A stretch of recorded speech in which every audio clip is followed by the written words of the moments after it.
గత 2-3 రోజులుగా మనం చూస్తూ ఉన్నాము. ఈ బెట్టింగ్ యాప్స్ ప్రమోట్ చేస్తున్న వాళ్ళపైన అటు సజ్జనర్ గారు రియాక్ట్ అయినప్పటి నుంచి కూడా మొత్తం వీళ్ళందరూ బయటకొచ్చి అసలు మేము ప్రమోట్ చేసినందుకు సారీ అని కూడా చెప్తున్న పరిస్థితులు మనం చూస్తూ ఉన్నాము. అండ్ నిన్నటి నుంచి కూడా పోలీసులు ఎవరైతే 11 మంది పైన కేసు అయితే నమోదైందో వాళ్ళకి నోటీసులు కూడా జారీ చేయడం కూడా జరిగింది. అయితే వాళ్ళు 3 రోజులు గడువు కూడా అడిగినట్టు కూడా ఇప్పటికీ తెలుస్తుంది. అయితే ఈ 11 మంది పైన కేసు ఎవరు పెట్టారు, ఎందుకు పెట్టారు, కేవలం ఈ 11 మందినే చూస్ చేసుకోవడానికి గల రీజన్స్ ఏంటి అనే క్వశ్చన్స్ కూడా ఇవాళ చాలా వరకు రైజ్ అవుతూ ఉన్నాయి. మరైతే ఆయన ఎవరో కాదు, అడ్వకేట్ భవానీ కృష్ణ యాదవ్ మనతో పాటు ఉన్నారు. సజ్జనర్ గారు అలాగే వీళ్ళ యొక్క ప్రోత్సాహంతో ఈ బెట్టింగ్ యాప్స్ ఆడుతూ జనాల్ని మోసం చేస్తూ, అంటే జనాలు వీళ్ళు మన ఇన్ఫ్లుయెన్సెస్ కదా, వీళ్ళు చెప్పేది కరెక్టే ఉంటుంది అని చెప్పి ఎవరైతే నమ్మి బెట్టింగ్ యాప్స్ ఆడి వాళ్ళ యొక్క ఫ్యూచర్ని పాడు చేసుకుంటున్నారో అలాంటి వాళ్ళకి న్యాయం జరగాలి అని చెప్పి ఈరోజు వాళ్ళపైన కేసు అయితే నమోదు చేయడం కూడా జరిగింది. మరి వీళ్ళే ఉన్నారా, ఇంకెంతమంది పైన వీళ్ళు కేసు అన్నది నమోదు చేయడం జరిగింది, ఇవన్నీ విషయాలు కూడా లాయర్ మాటలను తెలుసుకునే ప్రయత్నం చేద్దాం. నమస్తే అండి. నమస్తే అండి. సో ఈ 11 మందే కాదు, చాలామంది ఉన్నారు. ఏంటంటే వీళ్ళు 11 మంది ఫస్ట్ ఏంటంటే లైమ్ లైట్లోకి వచ్చి అంటే వీళ్ళ యాడ్స్ అనేవి ఇంకా ఇన్స్టాగ్రామ్ రన్ అవుతున్నాయి. వీళ్ళు ఏదైతే బెట్టింగ్ ప్రమోట్ చేశారో వీళ్ళు 11 మంది కాకుండా ఇంకా చాలామంది ఉన్నారు. పెద్ద పెద్ద బిగ్ బాస్ ఫేమ్స్ ఉన్నారు, టాలీవుడ్ యాక్టర్స్ ఉన్నారు, బాలీవుడ్ యాక్టర్స్ ఉన్నారు. వీళ్ళందరి మీద కూడా త్వరలో కేసులు పెట్టే అవకాశాలు ఉన్నాయి. నిన్న పంచగుట్ట పిఎస్లో మనకి వీళ్ళ మీద కంప్లైంట్ ఇచ్చారు. మన ఒక ప్రైవేట్ కంప్లైంట్ ఇచ్చడం జరిగింది. సాఫ్ట్వేర్ ఎంప్లాయీ, సోషల్ యాక్టివిటీస్ట్ ఆయన ఇచ్చాడు. మేమందరం వీళ్ళ వీడియోస్ అనేవి మన సజ్జనర్ సార్ షేర్ చేయడం జరిగింది. చాలామంది యూత్ ఎవరైతే ఈ ప్రమోట్ చేస్తున్నారో వీళ్ళందరి వీడియోస్ అనేవి ప్రతి ఒక్కరు షేర్ చేస్తున్నారు. అందరికి, సార్కి, మాకు ప్రతి ఒక్కరు షేర్ చేసి న్యూస్ TV9 వాళ్ళకి, మీకు, బిగ్ టీవీ వాళ్ళకి, ప్రతి NTV వాళ్ళకి అందరికీ షేర్ చేస్తున్నారు. షేర్ చేసి ఏంటంటే వీళ్ళ మీద కఠినమైన పనిష్మెంట్ చేయాలి, శిక్షలు పడాలి, వీళ్ళకి ఇలాంటి వారి వల్ల చాలామంది చనిపోతున్నారని చెప్పి వీళ్ళ వీడియోస్ సొంతంగా ఎవరికైనా ఇనిషియేటివ్ తీసుకొని వీడియోస్ పోస్ట్ చేయడం జరుగుతుంది. సో వీటి మీద స్ట్రిక్ట్ యాక్షన్ జరగబోతుంది. చాలా మంది మీద కేసులు పడే అవకాశాలు ఉండొచ్చు. ఓకే, కానీ సార్ ఇప్పటికీ ఈ 11 మందికి అయితే నోటీసులు ఇచ్చినప్పటికీ వీళ్ళు మళ్ళీ 3 రోజులు మాకు గడువు కావాలి, మేము ఎటువంటి యాప్స్ అంటే అది లీగల్ అని తెలిసిన తర్వాత మేము ప్రమోట్ చేస్తాం తప్ప ఇల్లీగల్ అయితే మేము చెయ్యం కదా అనే క్వశ్చన్స్ వాళ్ళ వైపు నుంచి వాళ్ళు మాట్లాడుతున్న పరిస్థితి ఉంది. ఏం చెప్తారు సార్ మరి? అసలు ఇండియాలో లీగల్ అనేది బెట్టింగ్ అనేది లేదండి. ఎవ్రీథింగ్ ఈజ్ ఇల్లీగల్ ఎక్సెప్ట్ అనేది స్కిల్ బేస్డ్ గేమ్, Dream11, ఈ మై ఫ్యాన్సీ 11 ఇవి మాత్రమే లీగల్ అండి. మిగతా ఇప్పుడు వీళ్ళు ప్రమోట్ చేసే బెట్టింగ్ యాప్స్, గ్యాంబ్లింగ్ యాప్స్ ఇవన్నీ illegal in India. And especially Telangana gaming act ప్రకారం తెలంగాణ ఇవన్నీ స్ట్రిక్ట్లీ ప్రొహిబిటెడ్ అండి. సో వీళ్ళందరికీ టైం ఎందుకు అడిగారంటే సో వీళ్ళు ఆన్సర్ చేయవచ్చు, చెప్పాలని టైం తీసుకోవచ్చు ఎవరైనా. సో కేసు పెట్టిన తర్వాత మనకి 1 వీక్లో మనం ఎక్స్ప్లెనేషన్ ఇవ్వచ్చు. సో దీని ద్వారా వీళ్ళు పర్మిషన్ తీసుకోవడం జరిగింది అంతే. ఓకే, సో ఇప్పుడు మీరు అన్నారు కదా సినీ సెలబ్రిటీలు కూడా ఉన్నారు, అటు టాలీవుడ్, బాలీవుడ్ వీళ్ళందరూ ఉన్నారు కదా, మరి కేవలం ఇటు టీవీ ఇండస్ట్రీకి సంబంధించిన వాళ్ళపైన నిఘా పెట్టారు, వాళ్ళకి మాత్రమే నోటీసులు పంపించారు. దీని ప్రకారం చూసుకుంటే ఇండస్ట్రీ వాళ్ళకి అంటే వాళ్ళు పెద్ద వ్యక్తులు కదా, అందుకని వాళ్ళ పేర్లు ఏమైనా చేర్చలేదా ఇందులోకి అన్నది కూడా ఇవాళ అడుగుతూ ఉంటారు. అలాంటివి ఏమి ఉండవు. ఇప్పుడు ప్రెసెంట్ అయితే వాళ్ళ దగ్గర ఉన్న ఇన్ఫర్మేషన్ ప్రకారం ఏవైతే జెన్యూన్గా ఉన్నాయో, ఏ వీడియోస్ అయితే పర్ఫెక్ట్గా ఉన్నాయో వాళ్ళ మీద కేసులు నమోదు చేయడం జరిగింది. త్వరలో మిగతా వారి అందరి మీద కూడా కంప్లైంట్ తీసుకుంటారు. కంప్లైంట్లు ఎక్కడెక్కడ ఏ స్టేషన్లో తెలంగాణ అండ్ ఆంధ్ర 2 స్టేట్స్లో ఎక్కడెక్కడ కంప్లైంట్స్ పడ్డాయో తీసుకొని వాళ్ళ మీద క్రిమినల్ కేసులు నమోదు చేయడం జరుగుతుంది. ఎవరిని వదిలిపెట్టరండి. సజ్జనర్ సార్ దీని మీద స్ట్రిక్ట్గా ఉన్నారు. ప్రతి పోలీస్ ఇన్స్పెక్టర్ ఈ కేసులు తీసుకుంటున్నారండి. మీరు కూడా ఎవరైనా మీకు తెలిసిన వాళ్ళు ఉంటే వాళ్ళ మీద మీరు కంప్లైంట్ చేయొచ్చు. వీళ్ళందరి మీద కేసులు జరుగుతాయి. ఓకే, అండ్ సార్ నిన్న ఏదైతే శేఖర్ భాష అక్కడికి PS దగ్గర కూడా రావడం జరిగింది. అయితే ఆయన చెప్తుంది ఆయన ఎందుకు సపోర్ట్ చేయాలనుకుంటున్నారు వీళ్ళిద్దరికి అని అంటే, సజ్జనర్ సార్ దగ్గర నుంచి మీరు ఏవైతే యాప్స్ మీరు ప్రమోట్ చేస్తూ ఉన్నారో వెంటనే మీరు దానికి సారీ చెప్తున్నట్టు, ఇక్కడి నుంచి నేను ప్రమోట్ చేయనని మీరు మెసేజ్లు పంపించండి, అంటే వీడియోలు క్రియేట్ చేసి పంపండి అని ఆయన దగ్గర నుంచి ఒక మెసేజ్ వచ్చినట్టు. అయితే అది నిజంగా ఆయన దగ్గర నుంచే వచ్చిందా లేకపోతే లేదా అని చెక్ చేస్తే ఆయన అకౌంట్ని వేరే వాళ్ళు ఎవరో యూజ్ చేసి పెట్టారు అన్నది ఈయన అక్కడ క్లియర్గా చెప్పడం జరుగుతుంది. సో దీని గురించి ఏమైనా ఇన్ఫర్మేషన్ ఉందా మీ దగ్గర?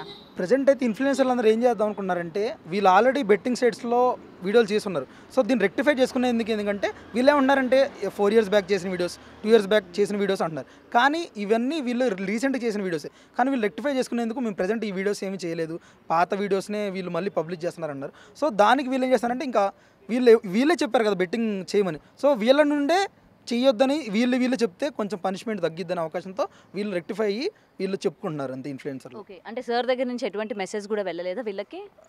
మెసేజ్ వెళ్ళంటే వీళ్ళు చేయొద్దని మెసేజ్ వెళ్తుంది, కానీ ఇలాంటి వీడియో చేయమని ఇలాగే చేయమని ఎవరో చెప్పరండి. ఓకే ఓకే, వీళ్ళు రెక్టిఫై చేసుకోవడానికి కోసం మీరే ఆడమన్నారు. సో మేమే ఆడొద్దు అంటున్నాము, మాకు తప్పు అయిపోయింది, తెలిసి చేసాం, సో ఇక నుంచి ఆడొద్దని వీళ్ళు మెసేజ్ ఇస్తున్నారు అంతే. వీళ్ళు ఒక మెసేజ్ ఇస్తున్నారు, సోషల్ మెసేజ్. అంతకుమించి దీంట్లో ఎవరో ఒక రూల్ పెట్టరు. వీళ్ళు పనిష్మెంట్ చేస్తారు. సో వీళ్ళకి ఖచ్చితంగా శిక్ష పడుతుంది అంతే. ఓకే. అండ్ ఇప్పటికే కొంతమంది పరారీలో ఉన్నట్టు కూడా తెలుస్తుంది. వాళ్ళ ఫోన్లు స్విచ్ ఆఫ్ రావడం కానీ, అటు హర్ష సాయి, ఇమ్రాన్ ఖాన్ అండ్ మరి కొంతమంది పరారీలో ఉన్నట్టు తెలుస్తుంది. మరి వీళ్ళపైన ఎటువంటి చర్యలు తీసుకోబోతున్నారు సార్ అటు లీగల్గా?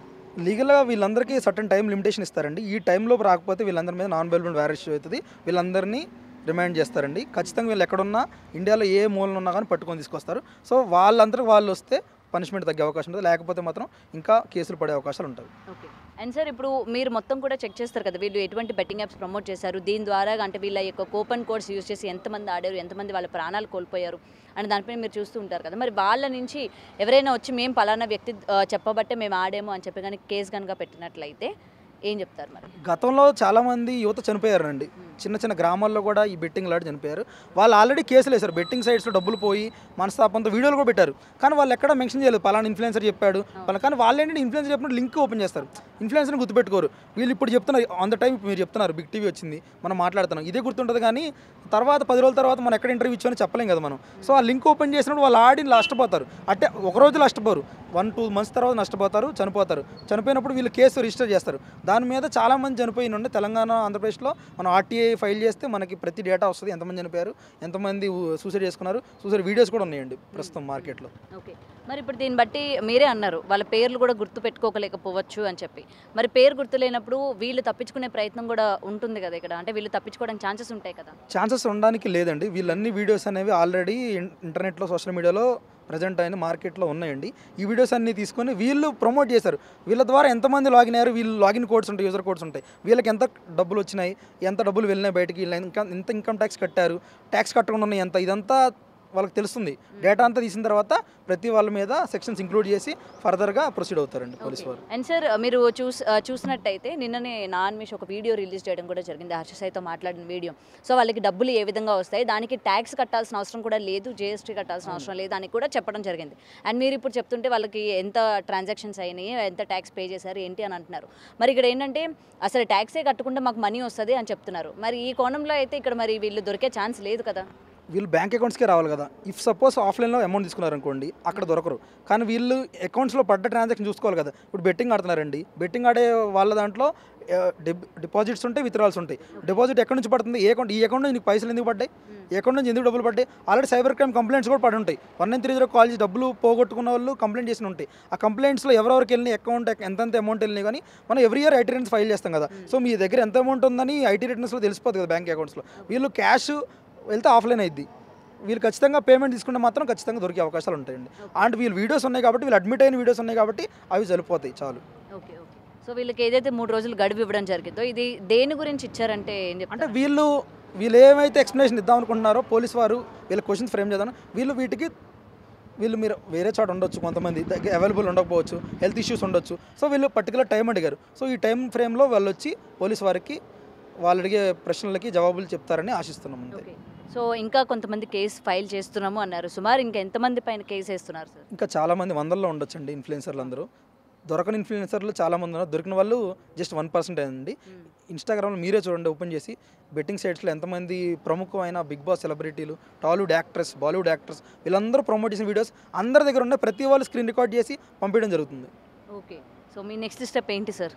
ఇంకా చాలామందిని అరెస్ట్ చేయాలనే ఉద్దేశంతో మేము ముందుకు వెళ్తున్నాం.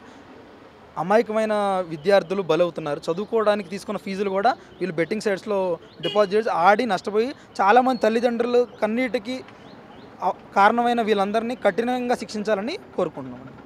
Thank you so much sir. Thank you so much. Right, ఇదండి. సో ప్రెసెంట్ ఏంటంటే ఎవరైతే బెట్టింగ్ యాప్స్ ఆడుతూ ఉన్నారో అలాగే ఎవరి ద్వారా కూపన్స్ కోడ్లన్నీ కూడా యూజ్ చేస్తూ ఉన్నారో, సో ఈ 3 రోజులు గడువు ఏదైతే ఇచ్చారో వీళ్ళు ఎటువంటి ఎక్స్ప్లెనేషన్ ఇవ్వాలనుకుంటున్నారు, అలాగే వీళ్ళకి సంబంధించిన బ్యాంక్ డీటెయిల్స్ కావచ్చు, వీళ్ళకి ట్రాన్సాక్షన్స్ ఏ విధంగా జరిగింది, ఆన్లైన్లో జరిగినాయా లేకపోతే ఆఫ్లైన్లో జరిగినాయి అనేది పూర్తి ఇన్ఫర్మేషన్ కూడా గ్యాదర్ చేసిన తర్వాత వీళ్ళకి లీగల్గా కూడా ఎటువంటి యాక్షన్స్ అయితే తీసుకోవాలో అటువంటి యాక్షన్స్ ప్రొసీడ్ అవుతాయి అనేది ఇక్కడ క్లియర్గా తెలుస్తోంది.